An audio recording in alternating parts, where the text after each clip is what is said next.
Hey everybody, this is your boy Angel. Hope and pray that you're having a blessed day. I know I am. I'll bring you guys a bit of a regionals report. We went up to Pandemonium, Detroit Regionals this weekend. Really good event. Very well officiated. Judges were amazing. Met a lot of really cool people. As always, at regionals, it's always such a good atmosphere. Had a lot of fun. Every match was fun. I mean, you didn't feel like you even like grind games like you're playing against wets. Yeah. It's like, everybody was just more so having fun with the event. It was really good. Got to meet the vendors, sold cards. I bought cards, I traded, I did everything. Yeah, the vendors were actually giving you good prices on cards. That was great. Yeah, it was nice. Vendors were actually really cool. I think all of us made money selling gammas there. That was pretty good. Oh yeah, that was a bunch of money selling. That was pretty good. Picked up a pendulum deck for 30. You know what I'm saying? But yeah, I'm flipping now. I'm sorry, guys. If you expect me to profile that's getting flipped. But they performed really well. Like I said, did well at the tournament. Wound up going X-2. Didn't get the top though. Just barely under. Yeah, I mean, I got off to a slow start. I started out like 1 and 2, opened up like unplayable. I won my opening round, and I like opened up like unplayable rounds 2 and 3. It's like ridiculous. And then from there, you just I smashed it. Yeah, just like going to work after that. Things just start kicking in. I think I was like awake at that point because I got like an hour of sleep. Yeah, we had that a while. And we had to wake up early. Yeah, and our other buddy who rolled up there with us, he's very. Yeah, we got up early as hell. Yeah, we rolled with him, so I had to get up when he got up. So it was what it was. But yeah, guys, like I said, overall, great event, and I trust me, I will be getting the top for you guys. Don't worry about it. I'm gonna get it there. He's got it coming. I got it coming. I got it. It's on the way. But let's show you guys what we're working with. Starting off, you want to run triple cast bar. This is Stratos for the deck. Excellent. I understand that's overused pundit, but it really is. I know. First of all, like all your Magical Musketeers have the continuous pilot effect that you can activate their spells and traps from your hand during either player's turn. And also when you play in their columns, they get their effects. Now when you play in his column, he searches for any other Magical Musket card besides himself. So this is amazing. Start off with this, search what you want, and normally you're actually probably going to win the game. Yeah, and then on your opponent's turn, trigger its effect by negating something. When you honestly say what I like about the deck now, the deck's drawback is that it is a glass cannon. So when you don't get something and then get something a good backup, you're probably going to lose. And obviously you can't play if you don't have these on the field because all of the Magical Musket spells and traps need you to have them on the field.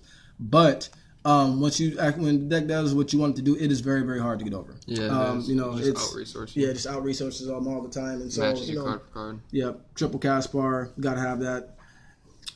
Triple Kid Brave. This is what honestly keeps you either out resourcing or keeping up with your opponent. It's so good. Keeps you in there. Yeah, keeps you in there. You pitch. What happens when you play in his column? You pitch a Magical Musket card, draw 2. It's really good though. Especially like when you see stuff like doubles, because they're all hard once per turn, spells and traps. So if you see like doubles or something, you already got something that you know how your opponent's gonna play. Right. You're gonna just kind of pitch the extra, whatnot, and then you have a card you can get it back from the graveyard with anyway. So triple Kid Brave, really solid, and 1600 in this format is really respectable right now. So and he is your highest attacking level 3. So triple of him, I wouldn't run it at anything less. Triple Starfire because she gets you started and she establishes your board presence. What happens if you play in her column? She special summons any Magical Musket monster except for the big guy because it has to be level 4 or lower from the deck. If she could summon the big guy, I would run the big guy definitely because he's actually really good in the main. He's basically Spellbook of Judgment in the mirror, and I did play the mirror. And I thought about siding him for this event just because of the mirror, and I did play the mirror. But that didn't happen. It was a good choice not to. But either way, it ran across my mind. But she's, I say, really good to get yourself started. Play in her column, get your board established. Get something out there just besides one little measly monster because they are all low attack. And then kind of go from there. So you want to run triple of her. Experimented with lesser ratios, but triple is the best way to go. Then play 2 Doc. Honestly, tell you the truth, in mid to late game, he's the best one because he gets all of your Magical Musket cards from grave back to the hand to be able to use them. So when you have Caspar, Kid Brave, and Doc, and honestly sometimes even just 2 of those, you have just like almost an endless loop of resources. It's really solid. And then finally round up the muskets. One Calamity, she was trash. Trash all day. What did she do? When you play in her column, you basically reborns in defense mode when you're Magical Musket monsters, but that just really kind of like wasn't relevant at all. I honestly see myself cutting her for Wild. It's basically like the Digusto Emerald. Thought about that honestly, but everything worked out, and she at least was a name to be able to kind of survive. until you got your plays going, which I actually had that happen as well. And so, but at the same time, I just see myself cutting her. That would be one of the changes to the deck going forward. But, overall, solid, so I really can't complain. That's it for the muskets. Next up, Triple Ash. Ash speaks for herself. She's Ash. Ash is too good, man. If you own it, you're not playing it, I don't know what you're doing. Yeah. So that's what it is. Ash is just way too good. So triple her. Double Ghost Ogre was like brutalizing guys yesterday. Lots of Ghost Ogres. Ghost Ogre was my best hand trap yesterday. Or not yesterday, but on Saturday. It was just really solid, hitting field spells. This right here just completely smashed the mirror because one of the weaknesses of the deck was why I run actually more than one of special tech I want to show you that I see people running at one a lot. When you ogre, like they're especially in the mirror, when you ogre the monster when they search, like you probably win the game, because that's their board presence right there. Or search, draw, etc., whatever effect that you trigger, and also hitting the field spells, whatnot, hitting like anything that was like remotely decent. It was just really solid. Hitting scales, just amazing card. So double ogre, and then one maxi because it's the best card in the game. Of course, best card in the game. Gotta play it. Except for the monster, I think that was 18. Next up, triple pot for the spells. I always run pot 3 over, not enough. To me, that's what it is, because I always want to be able to banish. I find myself more times than not, and as strange as it seems, when I run 2 pots, I banish and then draw into this more so than when I run 3. You know what I'm saying? And more so than not, just like I said in testing, and I'll see how it worked out at the tournament. I was just banishing excess of these, excess, of cards that I only need to see one time. And so triple pot was just the way to go for me. It was just so amazing. It was so strong. I think I got this ashed one time, and even then I didn't care because in my deck it's still at least a lightning rod or a starter for my monster effect. And so it was the man. It was the best spell. It's the best spell in the game, in my opinion. It was definitely the best spell. On Saturday, it was like I said, triple pot is the way to go. I would never, I don't think I'd run that lesser than that. Next up, triple Ties of the Brethren. This card is just amazing. Anytime I resolve Ties of the Brethren on Saturday, I won the game. It's just being able to establish your board, trigger your effects, and then have that strong presence right there. It was just so good. So like this was like a win button, just straight win condition itself. Yeah. So don't triple of that, and then this was good at 3 in tandem with pot because I would see one pot and then banish away the pots and then ties that I just didn't want to see anymore. So that was just so good because it just never really clogged. Next up, triple cross dominated. Sorry guys, triple cross domination. Card is Which broken. One? What does this one do? This one right here, when I activate it, targets one of my opponent's monsters. I guess you could say that's a small drawback it targets, but if it didn't target, I mean, it would be bananas. And it already is. But it reduces my opponent's attack to 0 and negates their effects. It decreases attack and defense to 0 and negates their my opponent's monster's effects. It's playable during damage step. Yeah, and it's playable during damage step. So it's just a really solid card. Like this, like waiting for my opponent to like run into this win the game. When they attack, like so much, when they attack, it's just like too strong. So really good card. And just to let you know, I mean, if you activate these in the damage step, your opponents don't. You don't get your musket effects, obviously. But either way, you kind of didn't really matter because you want to play it. You play it right. You're going to be playing this at opportune times, either to get over something problematic, negate a key effect, or just wait for your opponent to kind of run in when you have advantage and know that you're about to run it for game. Which is kind of the scenarios I ran into. So that's that. Next up, double steady hands. This is a great starter because it's pretty much the only magical musket card that you can play as a starter that won't obviously blow yourself up or negate yourself. And obviously it doubles. What it does is it doubles your magical musket monster attack. But obviously, like I said, you can play it as a starter, get your effect off, get your hand going, search for something that you really want to interrupt your opponent, especially when you know what they're working with, and get you going like that. So double this. If I have room for 3 over the weekend, which I might actually try to work in 3 because it's so good. This is never bad. I would play it, but helps you get over big monsters that the deck struggles with. Yeah, that as well. It was just too good all weekend long. And then finally, 2 double summon because this actually is a better starter than Upstart Goblin in this deck because Upstart, even in testing and at the tournament, it was just like I would just look at it like Droll and Lockbird was like the most prevalent hand trap this weekend, at least in my opinion, because I was just seeing it everywhere.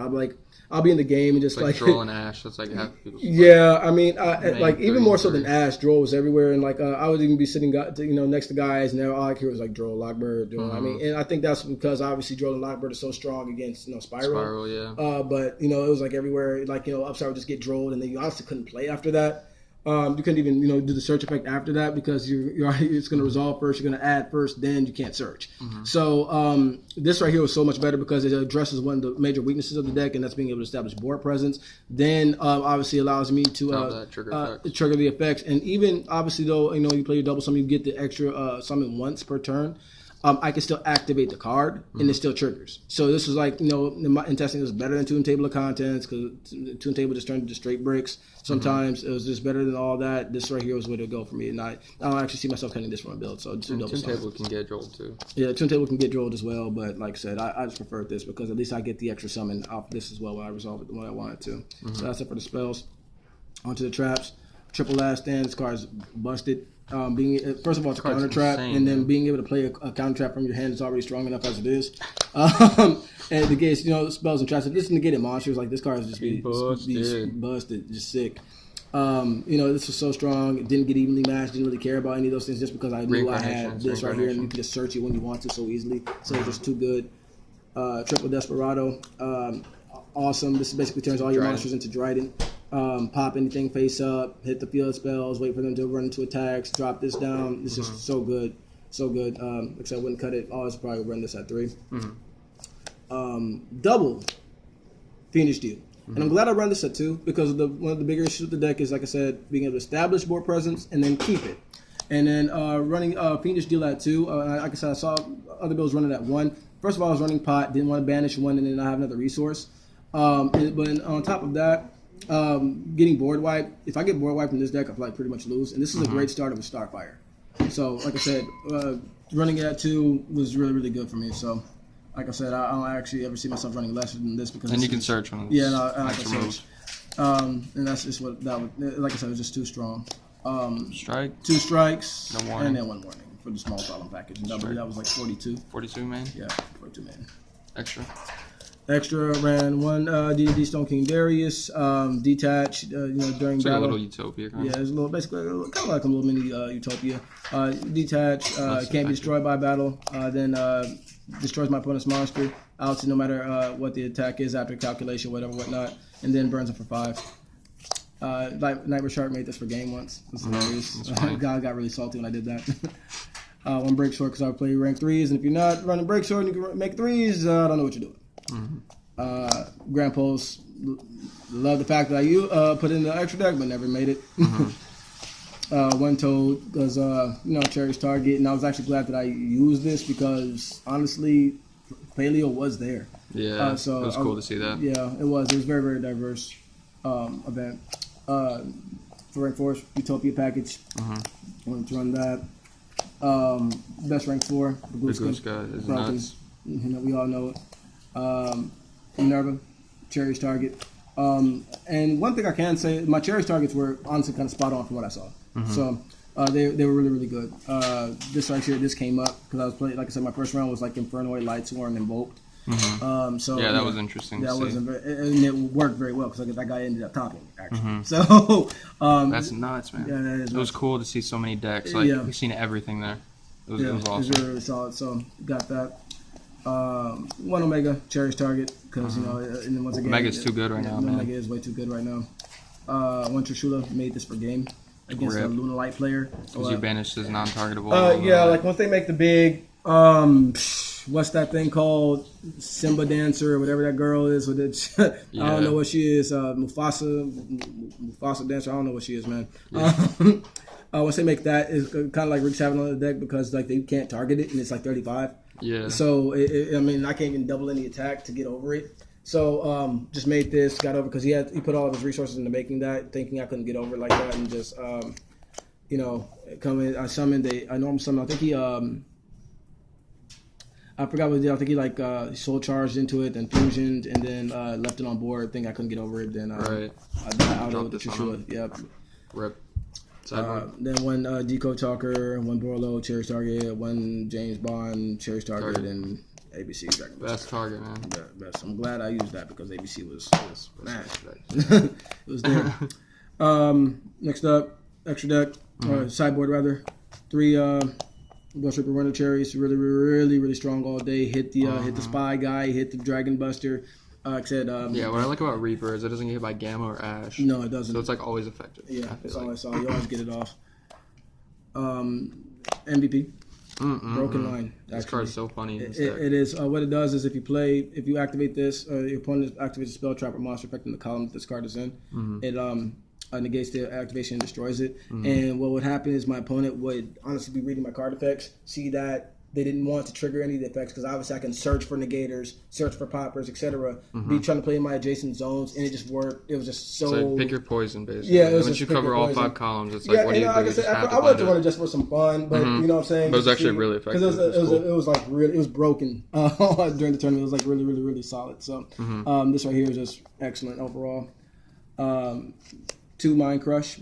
Once again, anti-evenly matched, and everything searches. This is like really, really good against Trickstar and everything like that because they need to search into their plays. Pendulum Magician too. Once again, everything is like really like searching into their plays. So like hit them with Mind Crush and they gain information what they were playing. Yeah, just gain info too. Yep. This honestly won me my first round against Infernoid. What does this one do? This is Dancing Needle. What happens is if I play it, I can banish up to 3 cards from either player's graveyard. And so like, this was like really, really, really solid. Or you pick one. I can pick one. Okay. No, I can. It's Andor. So Andor, like I say, I can hit mine and hit theirs as well. And then this is really really good because he was playing like I said Inferno in the boat. Resources, and then so I just hit the resources and he just couldn't play that one from there. 2 Chaos Trap Pool because it's like so good against everything I saw. Yeah, it's just amazing.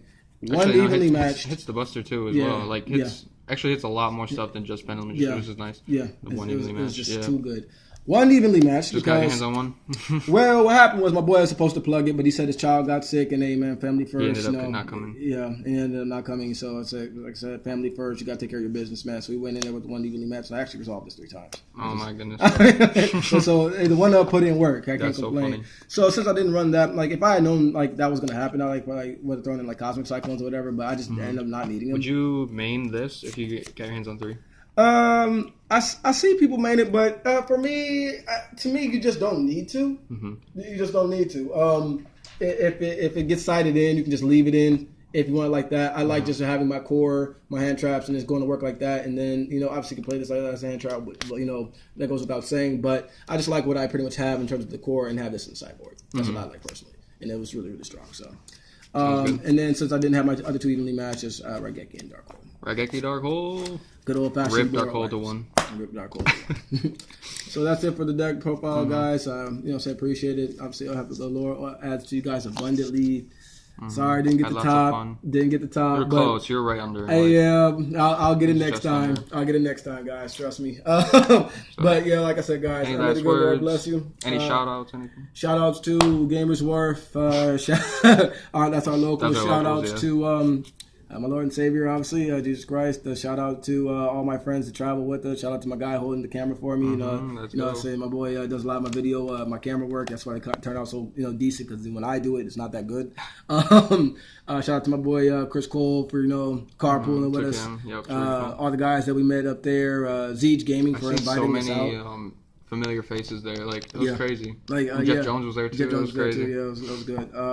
Like this is my boy's Keanu's first regional, so he was like seeing all these like YouTube guys. Yeah, it was crazy. Yeah, he was like, like it was starstruck there. It was like we saw like Jesse Cotton there. You know what I'm saying? That's who ended up winning the event. That was awesome. But yeah, guys, once again, I appreciate it. I hope the good Lord asked you guys abundantly. Thanks for tuning in, and like I said, like, comment, subscribe, leave me any critiques. And is there anything that you want to see on here, like any certain people? And like I said, guys, if there's anything that you want to see, obviously always leave that in the comment section, and I'm always open up to ideas, criticisms, whatever, anything that you feel I can improve upon, guys. I'm an open book like that.